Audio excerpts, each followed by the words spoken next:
ობიექტივის ტელე და რადიო ეთერში რეგიონული სიახლეების დრო დადგა. ეთერშია თოქ-შოუ დედოფლის წყაროს საათი, სტუდიაში ილია მარტყოფლიშვილი მუშაობს საღამო მშვიდობისა. რატომ დატოვა თანამდებობა დედოფლის წყაროს კულტურისა და სპორტის ცენტრის უფროსმა? გადაჭარბებით გაცემული პრემიები, ფინანსური დარღვევები თუ თანამშრომლებთან შეუთავსებლობა. აქტიურად საუბრობენ იმაზეც, რომ კულტურისა და სპორტის ცენტრის ხელმძღვანელს საქმიანობაში გადაცდომები ჰქონდა, რის გამოც თანამდებობის დატოვება მოუწია. დედოფლის წყაროს გამგეობაში აცხადებენ, რომ ნინო ბახუტაშვილმა გათავისუფლების შესახებ განცხადება საკუთარი სურვილით დაწერა. გამგებელი ნორმების გადახვევას ადასტურებს, თუმცა გავრცელებ ხმებს სხვა დარღვევების შესახებ კატეგორიულად უარყოფს. თავის მხრივ ნინო ბახუტაშვილი ჟურნალისტებთან საუბარში საკუთარ გადაწყვეტილებას სამომავლო გეგმებს უკავშირებს. ის ამბობს, რომ ინფორმაცია მასსა და თანამშრომლებს შორის რაიმე სახის დაძაბულობის არსებობის შესახებ ტყუილია.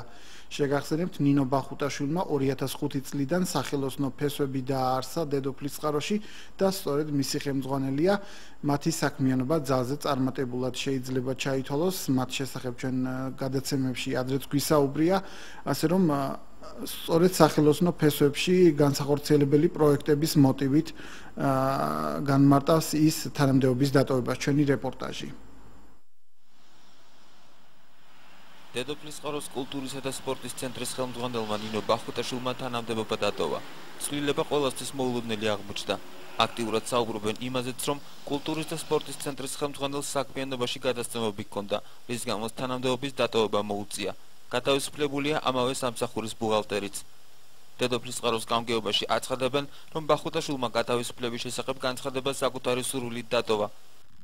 გამგებელი ნორმების გადახვევას ადასტურებს, თუმცა გავრცელებულ ხმებს სხვა დარღვევების შესახებ უარყოფს. კულტურის ცენტრში განხორციელებული ცვლილება რას უკავშირდება? კულტურის ცენტრში განხორციელებული ცვლილება ფაქტობრივად ჩვენან განხორციელებია. ქალბატონმა ნინომ თავისი ნებით გადაწყვიტა დასწრება, იმიტომ რომ თავის სახელოსნოები აქვს და სერიოზულად უნდა მიხედოს აღნიშნულ საკითხს და ხელმძღვანელი ჯერ არ დაგვინიშნავს, იმიტომ რომ ეს ღონისძიებები კარსმომდგარი იყო და დროებით მოვალეობას ასრულებს მოადგილე ნინო ნიკვაშვილი. არის შერჩეული კანდიდატი. ჯერჯერობით არის.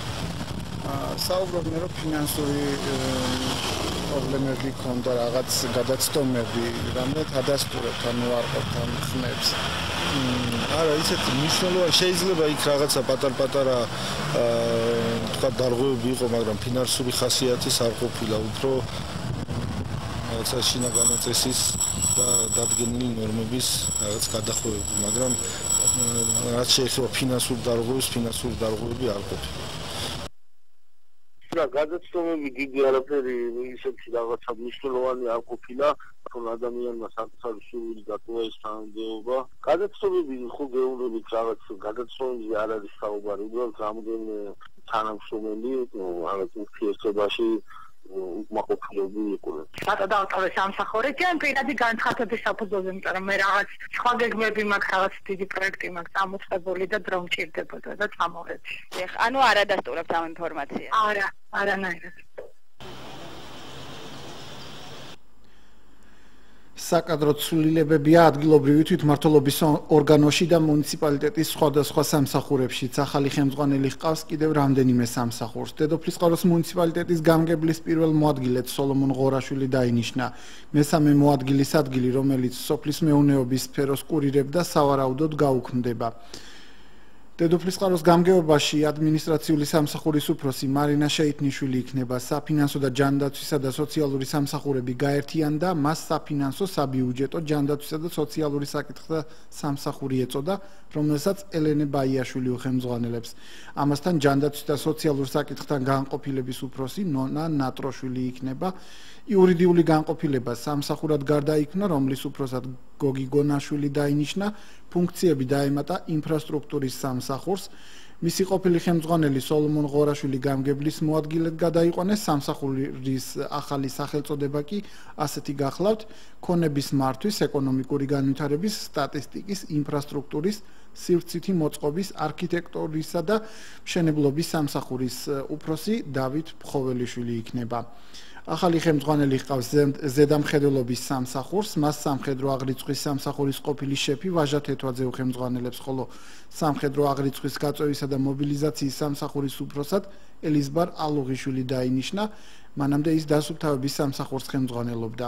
ზედამხედველობის სამსახურის უფროსი ავთანდილ თეთრაული ქონების მართვის განყოფილებაში სპეციალისტად გადაინაცვლებს, თანამდებობებს ინარჩუნებენ სოფლის თავკაცებიც. გამგებლის კომენტარი მოვისმინოთ ამ ფაქტთან დაკავშირებით. რაც შეეხება რწმუნებულების სპეციალისტების საკითხს, ისინი ამ წუთას მუშაობენ თუ შემდეგ დასაქმდებიან? არა, 1 აგვისტოდან დღეიდან ისინი უკვე მუშაობენ. ყველა ის 42 ყველა ის ადამიანი, რომელიც მუშაობდა, კვლავ მუშაობს. და რაც შეეხება გამგეობაში მიმდინარე ცვლილებებს, თქვათ კონკრეტულად რამდენი თანამშრომელია გათავისუფლებული? გამგეობაში როგორც გადაცემაში მოგახსენეთ, ძირითადად მოხდა გადანაცვლება თანამშრომლობის სამსახურების შეცვლა ერთი ადგილიდან მეორედან გადაყვანა უფრო წარმატებული მუშაობისთვის და სულ 2 ადამიანთან მოხდა ხელშეკრულების არ გაგრძელება. თეთრაულის ადგილის შეცვლა მოხდა, ბატონი ავთო სხვა სამსახურში გადავიდა. მთლიანად საფინანსო განყოფილებით და საფუძვარი აღარ მახსოვს ერთმა ადამიანმა თვითონ დაწერა განცხადება და წავიდა და მეორე შესაძლებლობის განყოფილებით და ხელშეკრულება სხვადა გავიდა და აღარ გაუგრძელეთ. ანუ უნდა ითქვას, რომ 2 თანამშრომელია გათავისუფლებული. რაც შეეხება სამსახურის უფროსებს, თუ არის ცვლილებები ან თუ არის მოსალოდნელი? კი, მოსალოდნელი არის ცვლილებები და ორშაბათს მოხდება ამ ცვლილებების განხორციელება და ყველანი ორშაბათს შევიტანთ. ვაკანტურია დედოფლისწყაროს საგანმანათლებლო რესურს ცენტრის უფროსის თანამდებობაც მიხეილ ბახუტაშვილმა პოსტი მას შემდეგ დატოვა, რაც საკრებულოს დეპუტატი გახდა. მოგვიანებით ის საკრებულოს სოციალური, კულტურის, განათლების და ახალგაზრდული საქმეთა კომისიის თავმჯდომარედ აირჩიეს. ბახუტაშვილმა რესურს ცენტრის ხელმძღვანელის კონკურსი 2013 წლის მაისში მოიგო, იმხანად კონკურსში მასთან ერთად მაია ქართველიშვილიც მონაწილეობდა, რომელმაც ბარიერის გადალახვა ვერ მოახერხა. მისმა წინამორბედმა ლევან ჯამალაშვილმა თანამდებობა საპარლამენტო არჩევნების შემდეგ დატოვა, რის შემდეგაც მოვალეობას ბახუტაშვილი ასრულებდა. ამჟამად რესურს ცენტრის უფროსის ვაკანტური ადგილის დასაკავებლად კონკურსი გამოცხადდება.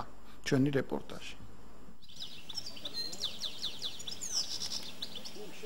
ჩვენი კომისია სოციალური საქმეები, სოციალური კულტურა, ახალგაზრდულ საქმეთა, სპორტი, საკმაოდ ბევრი სამუშაო გველის და საკმაოდ ბევრი რამარი გასაკეთებელი და ყველანაირად როგორც ქალაქ დედოფლისწყაროს მაჟორიტარი დეპუტატი ყველანაირად ეცდები რომ ყველა საქმეში ჩემი წვლილი შევიტანო და გამოვადგინე და წარმოჩნდა ჩემი რაიონის წინაშე.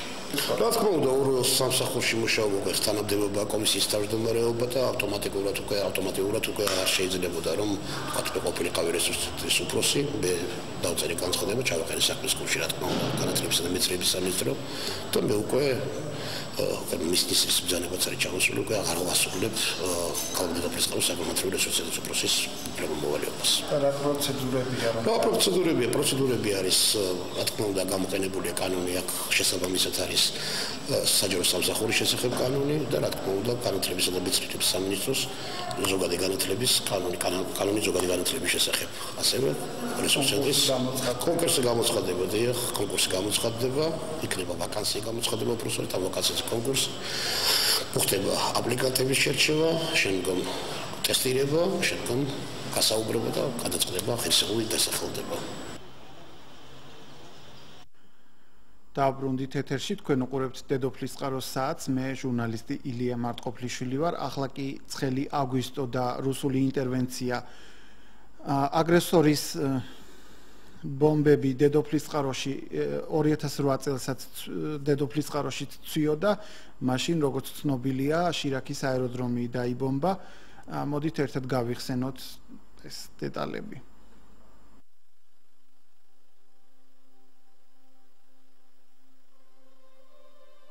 2008 წლის 10 აგვისტოს გამთენის 5 საათზე რუსული ჭურვები დედოფლისწყაროშიც ჩამოწვივდა.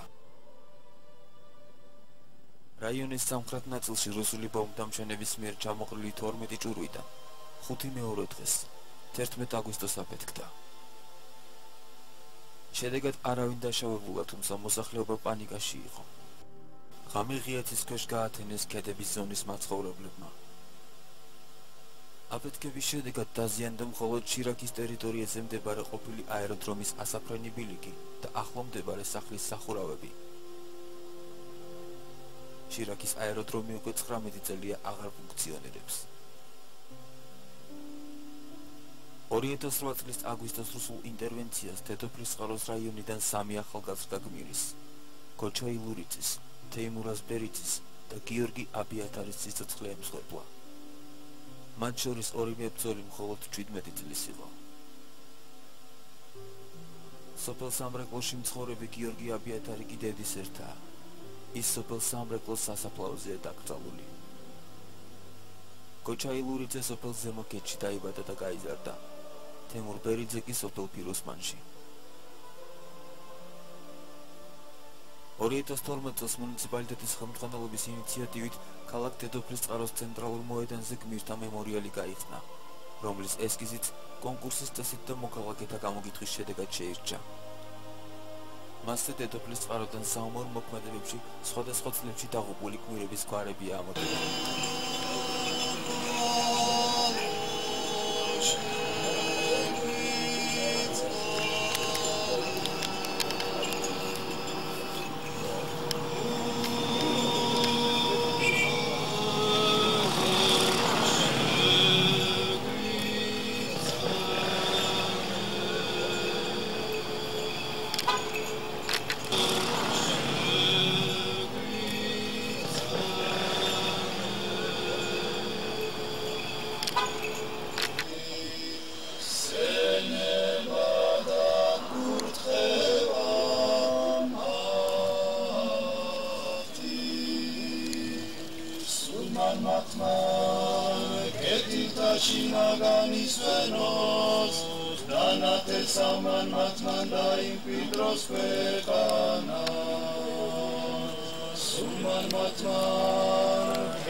სამწუხაროდ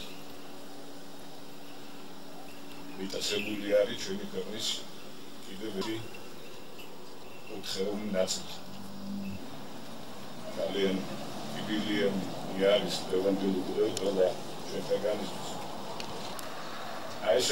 ეს იყო მთავარი მიზეზი იმისა, თუ რატომაც ჩვენი ქვეყანა, ჩვენი სამშობლო, ჩვენი ახალგაზრდა ბიჭები, ჯარისკაცები,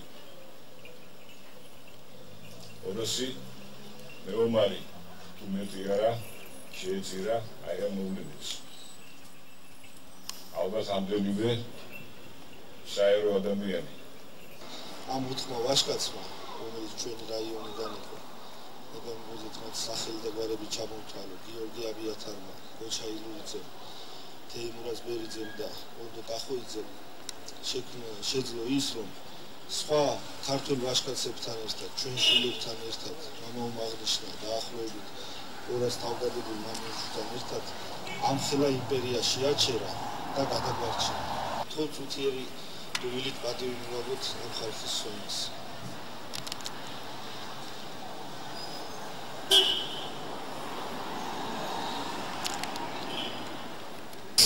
ჯარში ერთად ვიყავით მე და გიორგი ერთად წავალით აქედან რაიონიდან ერთად ვიმსახურეთ.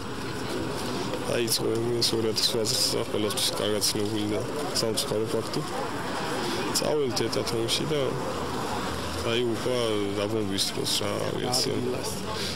სოფელ ერეთში ერთად ვიყავით რა ბოლოს იქ ვნახე გიორგი. სოფელ ერეთში დაბომბეს იმ დაბომბვაში დაეუფლა გიორგი.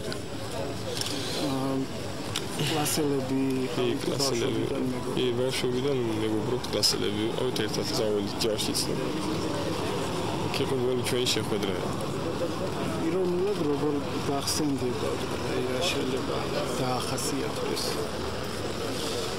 კარგად, ჯარშიც რა ძალიან ვაშკაცურად იქცეოდა. და სურვილის საფუძველს დასწავლა ყველაფერს აკეთებდა.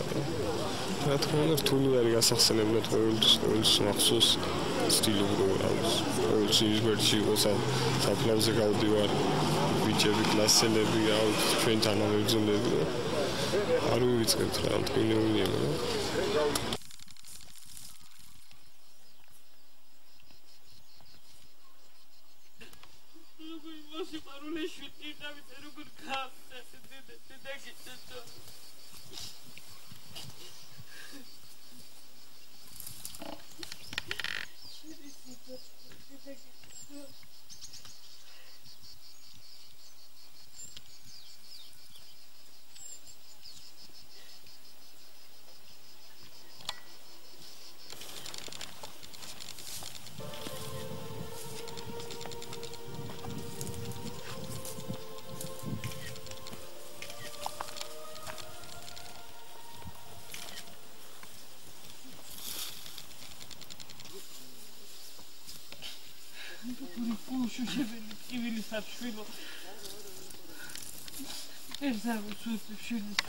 გმირთა მემორიალი დედოფლის წყაროს კიდევ რამდენიმე სოფელში გაიხსნება. სკვერის და მემორიალის სამშენებლო სამუშაოები უკვე დასრულებულია ზემო-ქედში. მემორიალის მონტაჟი უახლოეს მომავალში დასრულდება სოფელ პიროსმანშიც. დედოფლის წყაროს მუნიციპალიტეტის გამგებელი ნიკოლოზ ჯანიაშვილი სოფელ პიროსმანსა და ზემო-ქედში იმყოფებოდა, სადაც მოსახლეობა შეხვდა და მშენებარე გმირთა მემორიალები ადგილზე დაათვალიერა. გამგებელი განმარტავს, რომ მემორიალების მოწყობა სოფლის მოსახლეობამ მითხოვა და სამუშაოები სოფლის მხარდაჭერის პროგრამის თანხებით ფინანსდება.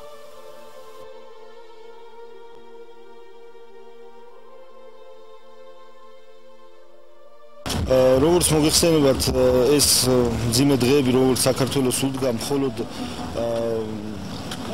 სამაჩაბლოში არ ყოფილა და მხოლოდ დედოფლის წყაროდან მოშორებული არ ყოფილა. მოგეხსენებათ, რომ დედოფლის წყაროშიც რამოდენიმე ბომბის აფეთქება მოხდა შირაქის აეროდრომთან და გარკვეულწილად ჩვენმა რაიონმაც თავის თავზე იწვნია იმ ძალიან მძიმე დღეების, იმ ძალიან კრიზისული სიტუაციის ფასი და ჩვენ უბრალოდ ვალდებულები ვართ, რომ გაუფრთხილდეთ თითოეული იმ ადამიანის სულისწონას, იმ ადამიანის ოჯახებს, ვინც სამშობლოსთვის უმთავრესი რამ სიცოცხლე გაიღეს.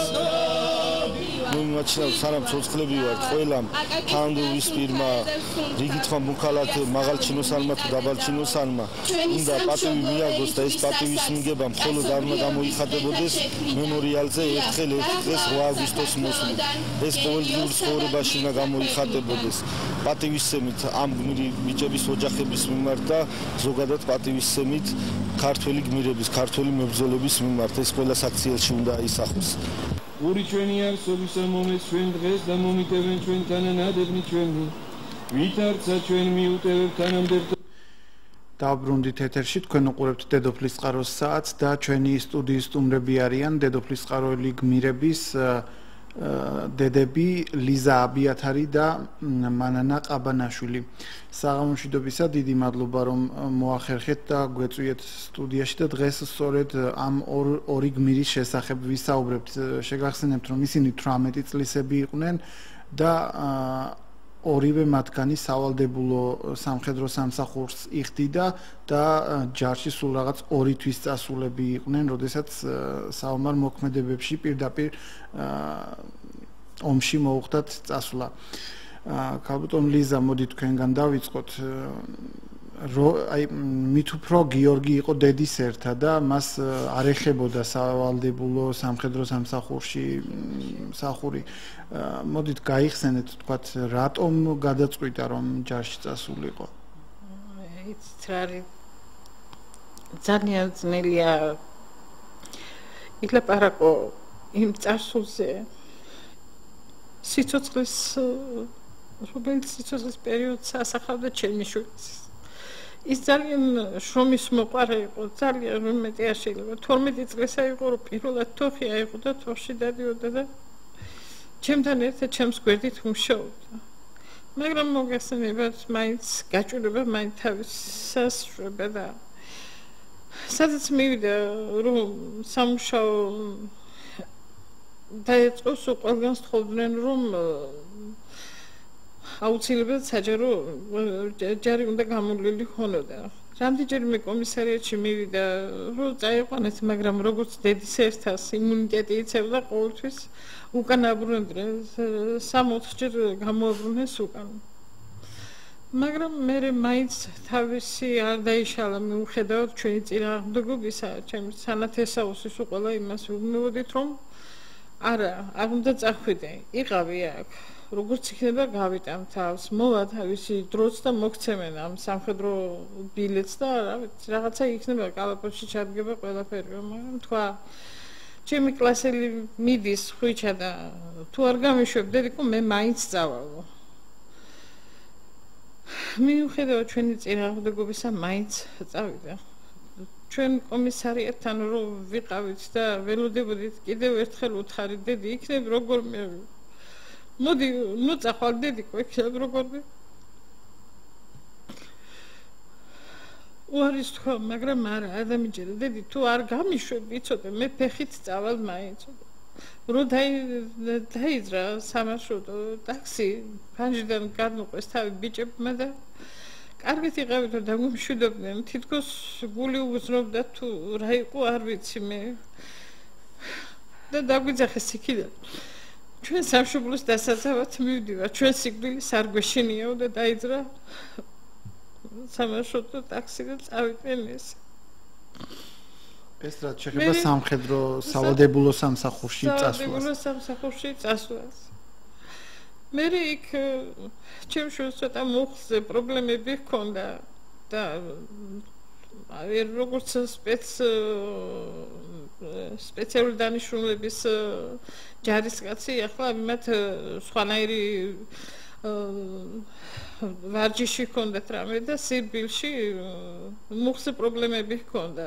წავიყვანეთ იქიდან კიდეც და ქირურგმა მოუთხრა რა გინდა შვილო დაგიწერო ისეთი ისაო რომ ახლავე აქედანვე დედას გაყვეო და არა ისე ძალიან იმით შეიცხადა როგორ რას ამბობთო არაო აი ცოტა ხანო შეიძლება ამ სირბილიდან გამანთავისუფლონო და დავისვენებ და მე ისე გავაგრძელებო ეს იყო 27 ივლისი როცა ჩვენ უდუშაურის კლინიკაში ვიყავით ქირურგთან რო წამოვიდით იქიდან ომის დაწყებამდე ერთი კვირით ადრე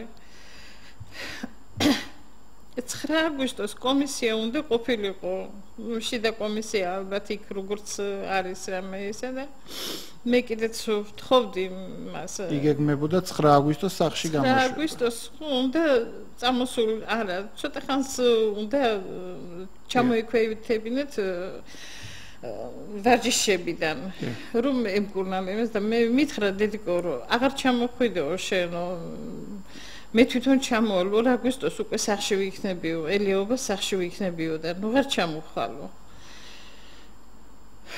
მაგრამ ელიაობაც გავიდა რამე და 8-ში ესეთი ის მოხდა თურმე 7-ში ესენი უკვე წაიყვანეს რო დაიწყო რას ვიფიქრებდი 2 თვის და 10 დღის წასულები იყვნენ ეს ჩვენი შვილები მე ხან ხვიჩა ქუქუაშვილის დედასთან მივდიოდი. მოდით მაგაზე გადავალთ ქალბატონ მანენასაც მივცეთ საშუალება ეს საწყისი პერიოდი გაიხსენოს და შემდეგ უშუალოდ მძიმე დღეებზეც გადავიდეთ. ქალბატონ მანენა თქვენ ქალბატონ ლიზასგან განსხვავებით ჯარში წასვლის შემდეგ შვილის ნახვის საშუალება არ მოგცემიათ? მოდით გავიხსენოთ როგორ და ბოლო შეხვედრა და როგორ წავიდეთ ჯარში? 27 მაისს გაიწვიეს გოჩა ჯარში. მე ის დარჩა მამიდასთან იყო და დილით ავედი მე სოფლიდან და ველოდებოდი მე ჩემშვილს ის იგვიანებდა. ამ ბიჭებმა გაიარეს ისინი ყველაფერი თავიანთისა და წასულიყვნენ და მოვიდა მალე კი გვიან. ხო და ის დავხვდი და უთხარი გოჩა მეთქი შვილო მიდიან ეს ბიჭები და მოდი ნუღა წახვალ მეთქი დარჩი შენ რო არ გამოცხადე და მე წაგიყვანენ და არაო დედიო წავალო წავიდა მე ავიდა გაიარა კომისია სურათებიც გადაიღო და მალევე მე მივიდა ჩაჯდა მარშრუტკაში ბიჭებთან და ძალიან ნაღვლიანი წავიდა ჩემი შვილი ძალიან. მე იმის მერის აი რას გეგმავდა ის თქვათ გავიგეთ რომ გიორგი თქვათ სამსახურის და კარიერის დასაწყებად ასე თქვათ ჭირდებოდა სამხედრო სამსახური თქვენ შვილს რა გეგმები ქონდა ამ კუთხით რა გეგმები ქონდა და გაივლიდა იმას და კონტრაქტზე აპირებდა ისიც დარჩენას ძმამ კი ურჩია რომ მე ვარ გირჩევო გოჩა იმიტომ რომ ყველაფერს გამოაკლდებიო ყველაფერს ну როგორ აი დაკარგავო რა თუ რა როგორც თავისუფლებას ისე ვერ იქნები როგორც ანუ ამ დავა კონკრეტულად ამ პერიოდისთვის თქვენი მეორე ვაჟი საკონტრაქტო სამსახურში კი კონტრაქტზე იყო უკვე 3 წელი თუ რაღაც და სულ წაიყვანეს გოჩა მე იმის მერე ის აღარ მინახე 2 თვენახევარში მოგვიყვანეს უკა მოდით მივიდეთ იმ პერიოდთან, როდესაც უშუალოდ ქვეყანაში დაიძაბა ვითარება, საგანგებო მდგომარეობა გამოცხადდა, თქვენ ალბათ ტელევიზიებიდან იგებდით ამ ინფორმაციას. კი, მე ტელევიზიით გავიგე და სხვათა შორის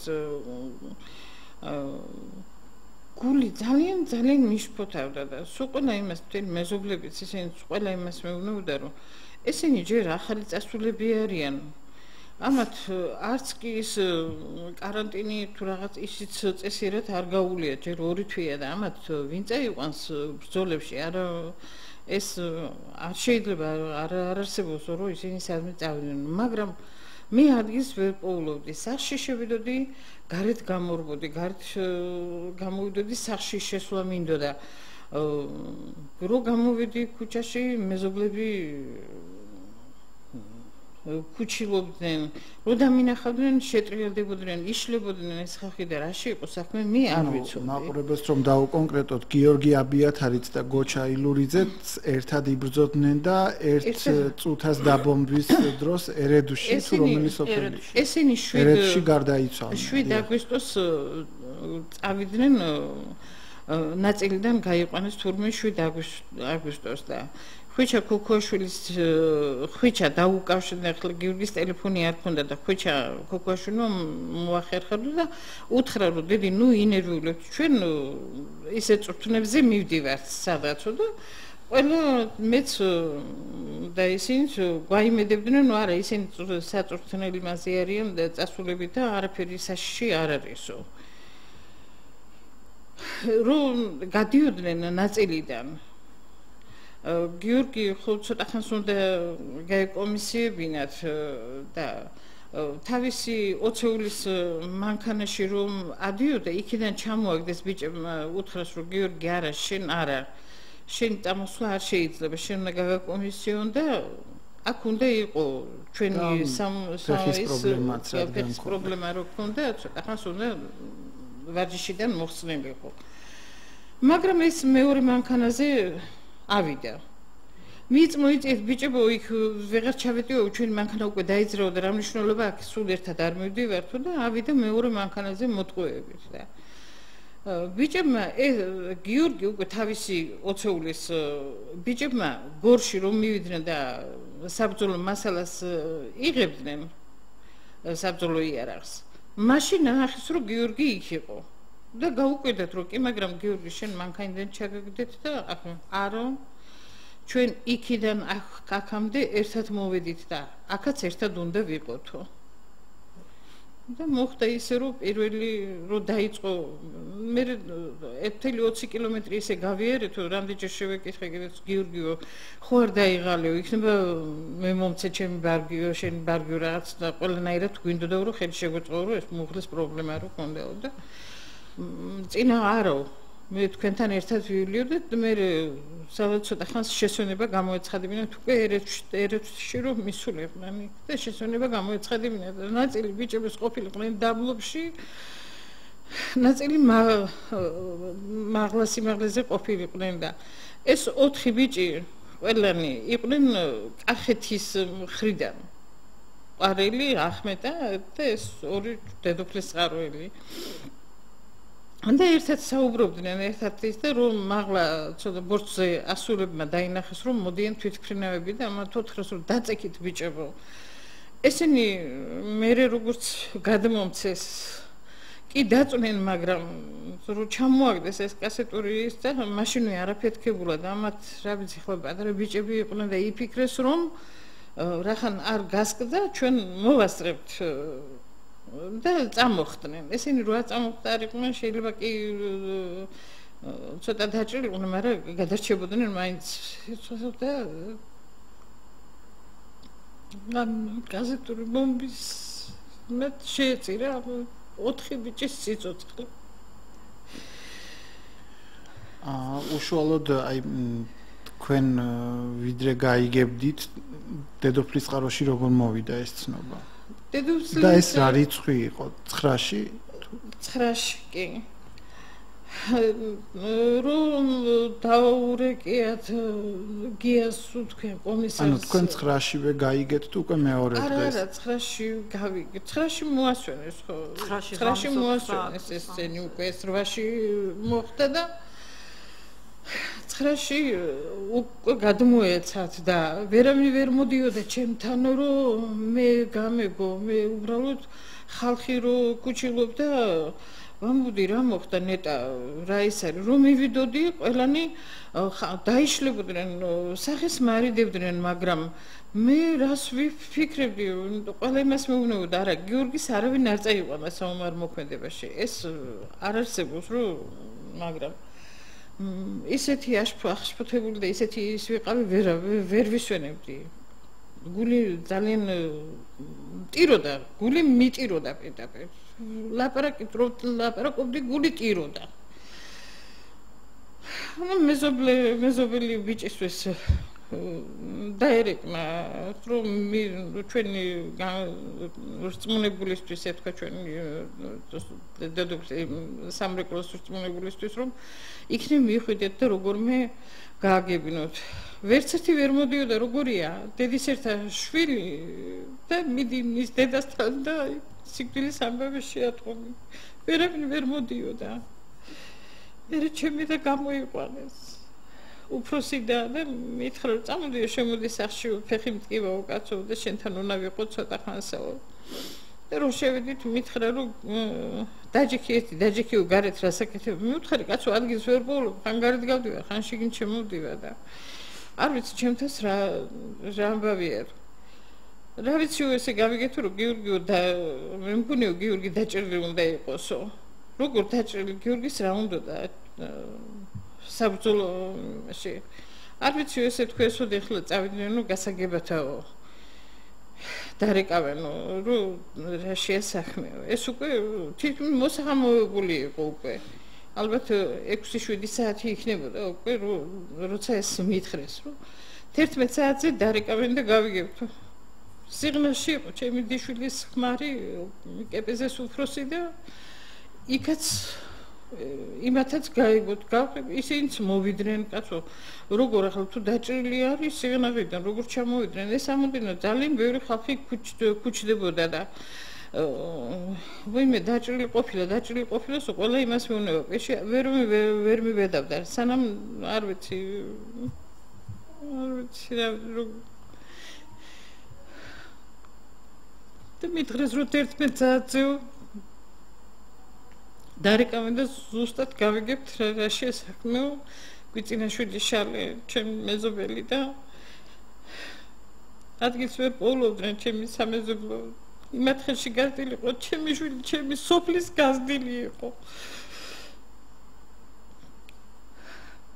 ეშალე წავიდა ახლა ამბას მოიტანსო და რამდენი მანქანა გაჩერდებოდა აბა შალი მოვიდა ვკითხულობდი მაგრამ მე ჩემი და აქ თბილისში ცხოვრობს ეთერი ჩამოვიდა და თურმეს უყალა იმას ეუბნება რომ შენ უნდა უთხრა მე როგორ უთხრა რანაირად უთხრა რომ ჩემი გიორგი აღარ არისო რა მე ეთერი რომ ჩამოვიდა რა გითხრა და გიორგი აღარ ყავსო მითხრეს მე არ ვიცი რა ვიცი უშუალოდ გადმოსვენება ვის მხრიდან მოხდა? ჩვენ რაიონის ვანო ექიმი შეთქვა იქ რომ ყველაფერი გამზადებული ქონდეთ აქ არ ვიცით რა მდგომარეობაში იქნებიან ბიჭები და ყველაფერი გამზადებულები იყავით მაგრამ იქიდან ეს ჩალაუბნამდე მოუყვანიათ ეს ერთი ახმეტაში ის ყარაში გადავმებიეთ იქ ქაური ბიჭები და ეს ორი ჩვენ სასწრაფოს წამოიყვანა რომ მოვიდნენ ყველანაირად ისე იყო დამუშავებული არაფერი არ დაჭირვებია ძალიან მათ მოვიდნენ რომ გამოიყვანეს ჩვენი შვილები იქიდან და დაიბომბა კიდეც გორის ჰოსპიტალი და მოასწრეს გამოყვანეთ მოდით მაყურებლის ზარია მოусმინოთ გისმენთ ეთერში ხართ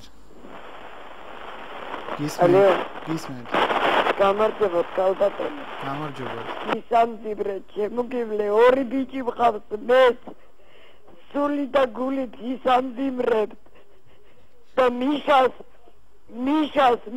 თვითონ აცლავი უნდა გამოუღოს ყველამ დიდი მადლობთ ზარისთვის კალბატონო მანანა მოდით მძიმეა მესმის მაგრამ თქვენს გავიხსენოთ თქვენ რა განცდები გქონდათ ომის დაწყებიდან უკვე თქვენ იცოდით თუ არ იცოდით რომ შესაძლოა ცხინვალთან ყოფილიყო ის მე არც ერთისა არ ვიცოდი მithumetos ორივე იქ იყო ერთმა მითხრა თბილისში ვარ მეორე რეკავს საწვრთნელ ბაზაზე ვარ არც ერთმა არ თქვა რომ ანუ სატელეფონო კონტაქტი გქონდათ თქვენ ამ პერიოდში 7-ში 8-ში უკვე აღარ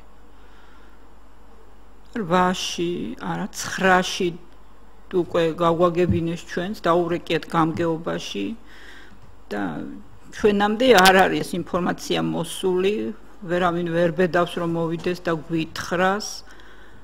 და იმ დილით კი მეუღლე იძახოდა რომ გულიო ცუც მიგრძნობს, ვერა ვარ კარგავ და გული რაღაცას მეუბნება. პირადად მე რა ვიცი, არაფერი არ მიგრძნია, ვერაფერს ვერ იმას ვშრებოდი.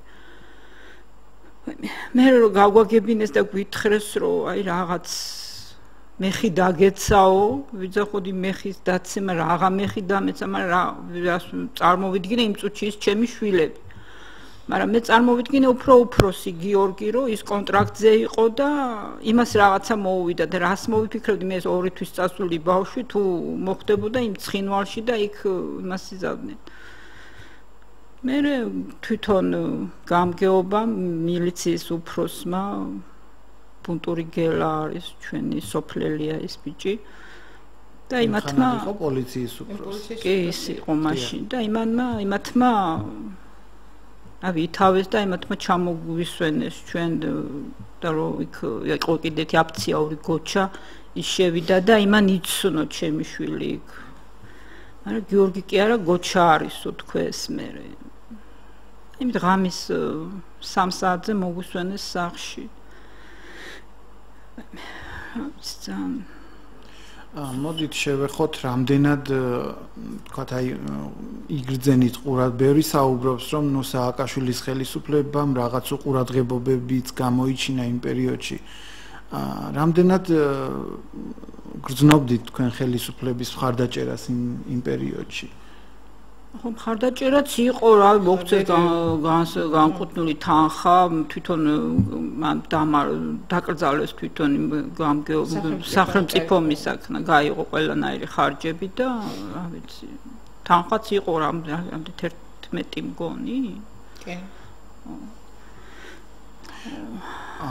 და აი მას შემდეგ როგორ გრძელდება თქვათ ხელისუფლების თანადგომა თქვენ უკვე გმირის დედები ხართ და გმირების დედები და რამდენად გრძნობთ იმას რომ ეს სტატუსი თქვენთვის დაფასებული რამდენად არის ჩვენ პირადად რა ახალ წლიდან დაგვენიშნა 500 ლარი პენსია იქამდე არანაირი ის არ ქონდა ახლა იყო აგვისტოში ჩვენი გამგეობები არ მეგიღია არაფერი მე სანამ საპენსიო არ გავხდი საპენსიო წლები არ მაშინ 58 წლის ვიყავი და 2 წლის მერე რომ პენსიაზე გავედი მერე მისცეს სტატუსი იქამდე სტატუსი არ ქონდა ჩემშვილს სტატუსი რომ მისცეს დამინიშნეს 44 ლარი შვილის სიცოცხლის ერთი ძალიან საინტერესო დეტალია, როგორც ვიცი, გარდაცვალების მოწმობაში გარდაცვალების ადგილად ეწერა თბილისი. ორივე შემთხვევაში ასე იყო. როგორ ვფიქრობთ, რატომ ეწერა თბილისი? არ ვიცით, ჩვენ გვითხრეს ჩვენ რაიონის ხელფლის შემცირების საერთოდ სულ ყველას მარტო ჩვენთან კი არ ეწერა, ჩვენ მაშინ რომ ვთქვათ, რომ შეიძლება რომ შეცდომა მოსულიყო რაღაც მასიურად ეწერა მასიურად იყო ეს საკონტრაქტოში ვინც იყვნენ იმ ბიჭების იმებშიც თბილისი ეწერა და ერთი კვირის მერეღა მივაქციეთ ჩვენ ყურადღება უკვე რო ცოტა ჩაწყნოდა ეს რამე ისა და შემთხვევით დავხედეთ და წერია გარდაცვალების ადგილი თბილისი და ჩვენ როგორ თბილისში მსახურობითაც თბილისში არ მსახურია არა თუ გარდაცვლილი სამხედრო ხო არ გამოვიდა და ვიღაცამ ესე იგი თბილისში ხო არ მოკლა ჩვენ გვითხრეს რომ ამაზე ძალიან მერე როცა სტატუსი დაგჭირდებათ პენსია რაღაცა ისა აუცილებლად ისე მაშინ შეექნება და დროზე მერე ჩემმა დამაკ მოხდა გამოსწორება კი მოხდა ძალიან ფართო ეს გამოხმარება მოყვა ყველაფერ იმას მე ჯანმრთელობის ძალიან დიდი პრობლემები შემექნა მე ვერ გადავადგილდებოდი 3-4 წელს მანძილზე მარტო მიჭირდა და მამ საქმეს ყველაფერს აგვარებდა ჩემი და აქ რომელიც ცხოვრობს და მე დაწერეს ერედვი კი უწერიათ ახლა გადაცვალების მოწმობაში წერია ერედვი მაგრამ მოკლევაში არაფერი არ წერია, მაშინ არ იყო ისო საშუალება რომ ის ყოფილიყო და დადგენილიყო მიზეზი არ წერია. რომ ერედი კი დაუწერეს, მე შეცვალეს და ერედი სადაც გადაიწერა. მინდა ვიკითხო ამ მაგრამ მე ბოდიშეთ მე როცა უკვე პენსიაში გავდიოდი და სტატუსი მინდოდა რომ ჩემშვეს და მე გავაკეთე ეს მოკლევა გავაკეთე და იქ უკვე ეს მოკლევა ძალიან დიდი დამიჯდა ძალიან დიდი ბრძოლის მერე მოვიპოვა რა ვიცი მივდიოდი ისინი ჩვენი ბიჭები იყვნენ საშუალო ასრულების დეპარტამენტში სპეციალური დანიშნულების ნაწილში იყვნენ. იქიდან ისინი მაგზავნდნენ თავდაცვის სამინისტროში მოგვნევდნენ ესენი ჩვენი ბიჭები არიან იმათ არის და ეს ძალიან წვალებითა და იმით როგორც იყო მივახციეთ და გავაკეთეთ ეს მოკლევა. რომ რა ბრძანებით წავიდნენ და რატომ შეუწყდათ სამსახური ანუ ამ წუთას რა სახის ფინანსურ დახმარებებს იღებს? ამჟამად ახლა მე ჩემი პენსია მაქვს და 44 ლარს ვიღებ გიორგიზე სუბსიდიებს და იანვრიდან და მოგწეს 500 ლარი და დახმარება. ყოველთვიურად ვიღებ 500 ლარს დახმარებას. და ამის იმაზე ესა მეც ასევე ანალოგიურად, მაგრამ მქონდა მე სოციალურად დაუცველი სტატუსი. შემამოწმეს 2 ივლისს 2 აგვისტოს მომივიდა მაღალი ქულები. და შემიწყვიტეს ეს დახმარება. ესეც საკმაოდ ექსკლუზიური და ახალი ინფორმაცია გაჟღერდა ჩვენს ეთერში გმირი ვაჟკაცის დედას, რომელმაც 18 წლის ახალგაზრდა საომარ მოქმედებებში დაკარგა სოციალური მომსახურების სააგენტომ ერთი კვირის წინ საარსებო შემწეობა შეუწყვიტა. საარსებო შემწეობა მიხვდებით ალბათ რასაც ნიშნავს. ეს საკმაოდ მანკიერი სისტემა აქვს ჩვენს ხელისუფლებას, წინა ხელისუფლებიდან მოყოლებული ვიტყოდი და იმეც ვიტოვებ რომ ეს ხარვეზი დროულად აღმოიფხრება და იმეც ვიტოვებ რომ თქვენ სათანადოდ იქნებით უზრუნველყოფილი. თუ აპირებთ რომ თქვათ გააპროტესტოთ ეს ხელახლა გადამოწმება მოითხოვოთ რომ ეს საარსებო შემწეობა აღიძიეთ. იცით რა არის თელავში უნდა წახვიდეო და მე ნამდვილად იმის საშუალება არ მაქვს რომ ავდგე და თელავში წავიდე და ვიცშივლო იქ. ცნობისთვის დღეს თბილისში ჩამოსასვლელი ფინანსური სახსრებით პრობლემა ჰქონდა. ისე ხედა ისე წამოვედი კი. სამწუხარო რეალობაა, როდესაც გმირების დედები ასეთ პირობებში ცხოვრობენ, ალბათ უფრო მეტი ყურადღება მართებს ჩვენს ხელისუფლებას და იმედი დავიტოვოთ, რომ ეს ასეც იქნება. თქვენ არ მოგეცათ საშუალება, რომ გოჩას დახასიათება წარმოგედგინა, როგორი ბავშვი იყო გოჩა? გოჩა იყო ძალიან შრომის მოყვარე და შრომის უნარიანი. მუშაობდა მეზობლად ჯარცი ბარებდნენ და ასო იქ მუშაობდა მეტი წელი. ბევრჯერ 2 ტრაილერიც დაუტვირთია და ისე გაუშვია თვითონ კიდე დაქანცული მოსულა სახლში. შეშაზეც ბევრჯერ წასულა, მოუტანია შეშაც. ძალიან ვეცოდებოდი ძალიან. მე რო სამუშაოდ მივდიოდი, რომ მოვდიოდი სახლში ყველაფერი გაკეთებული მხოდებოდა, ბევრჯერ ძროხაც კი მოუწველია და ისე დაუხვედრებია იმას, ის რომ დეჩიმო დააღლილი იქნება და იმან ზედმეტად აღარ გააკეთოს სახლში საქმე. როგორც ვიცი, ამჟამად თქვენი მეორე ვაჟიც აღარ მუშაობს სამხედრო სამსახურში. რა არის თქვენი შემოსავალი? რითი არსებობს თქვენი ოჯახი? იგი მაგ 500 ლარით და ის დახმარება მქონდა კიდე და ეს მეუღლისა 13 წლის ბავშვი მყავს კიდე, მარჩენალ დაკარგულისა 100 ლარი. ეგ არის ჩვენი შემოსავალი. და 2 პატარა ყავს კიდე. რამდენიმე წლის წინ გარდაგეცვალა. 3 წლის წინ დამეუყვა მეუღლეც კი. კი ბატონო, და უშუალოდ აი ბოლო წლებში, თქვათ, რა სახის, რამდენად აქტიურად იმართება გმირების მოსახლე, აგვისტოში კი, მაგრამ რამდენად გრძნობთ, რომ საზოგადოებას თქვენი შვილები ახსოვს 3 წლების განმავლობაში? იცით რა არის, მე საერთოდ ვამბობ და ეს გიორგი მარტო ჩემი შვილი არ იყო, ეს იყო მთელი დედოფლის წყაროს უშუალოდ ჩემი სოფლის შვილი იყო და მე არა მაქვს იმის უფლება ვთქვა, რომ უყურადღებობას განვიცდი და ისეც თუ სადმე რამე დამჭირდა გამგეობაში მივალ თუ რაღაც ისე სულ ყველანი შეიძლება ისეთ ვერ გამიწიონის დახმარება, მაგრამ ის შეხვედრა და ის გულისხმიერება ისე ნამდვილად გრძნობ რაღაც და მე იცით აი ძალიან დიდი მადლობა მინდა მოუხადო ჩემი გამგეობას, ჩემს სოფელს, ჩემ თითოეულ ჩემი სოფლის მაცხოვრებელს.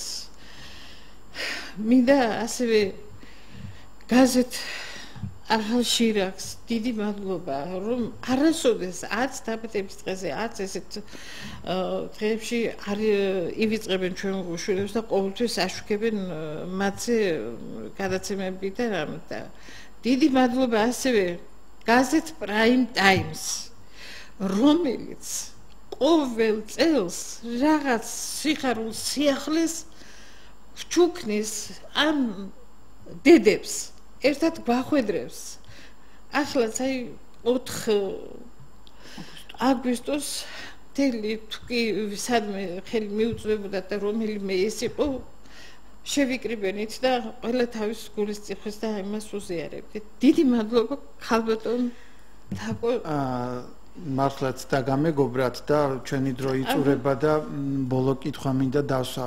გასაგებია გმირებად აღიარებულები არიან და ეჭვი არავის ეპარება და ყველა ქეცვიხრით მათი ხსოვნის წინაშე, თუმცა ასეთი კითხვა მინდა დავსვა. ორივეს გარდაცვლილი შვილი იყო 18 წლის იხდიდა სავალდებულო სამხედრო სამსახურს და 2 თვის წასულები იყვნენ.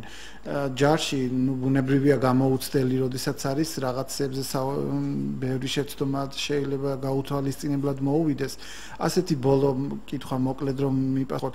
6 წლის შემდეგ ხომ არ გიფიქრიათ, რომ შეცდომა იყო ხელისუფლების მხრიდან, როცა ხელისუფლებამ დაუშვა, რომ გამოუცდელი ადამიანები პირდაპირ ბრძოლის ველზე. ეს ნამდვილად შეცდომა იყო. ნამდვილად შეცდომა იყო, იმიტომ რომ 2 თვის ჯარისკაცი რომ ჩამოვიდნენ ქუთაისში იყვნენ ისინი ხომ კარანტინი იყო თუ რაღაც, იქიდან რომ ჩამოვიდნენ თქვენს რომ აქ ვნახეთ ჩვენი იარაღი აქ დავიჭერეთ. სულ 1 თვის ჩამოსულები არ იყვნენ ნაწილში და ნამდვილად დიდი შეცდომა იყო. ეს პატარა ბიჭები არ უნდა წაეყვანათ. დიახ, დიდი მადლობა. სამწუხაროდ ჩვენი საეთერო დრო ამოიწურა, უნდა დაგემშვიდობოთ. იმედს ვიტოვებ, რომ სათანადოდ დაგაფასებენ და კიდევ ერთხელ ვიმეორებ, გმირის გოჩა ილურიძის დედას სოციალური მომსახურების სამსახურმა შეუწყვიტა საარსებო შემწეობა. იმედია გაითვალისწინებთ. ასეთი იყო დედოფლის წყაროს საათი. მე ჟურნალისტი ილია მარტყოფლიშვილი ვარ და კვლავაც შევხვდებით ერთმანეთს კვირას 17 საათს და 30 წუთზე. დღევანდელი გადაცემის განმეორებითი ჩვენება კი ღამის პირველის ნახევარზე შეგიძლიათ ნახოთ. დიდი მადლობა რომ გვიყურებთ და ენდობით ობიექტივს.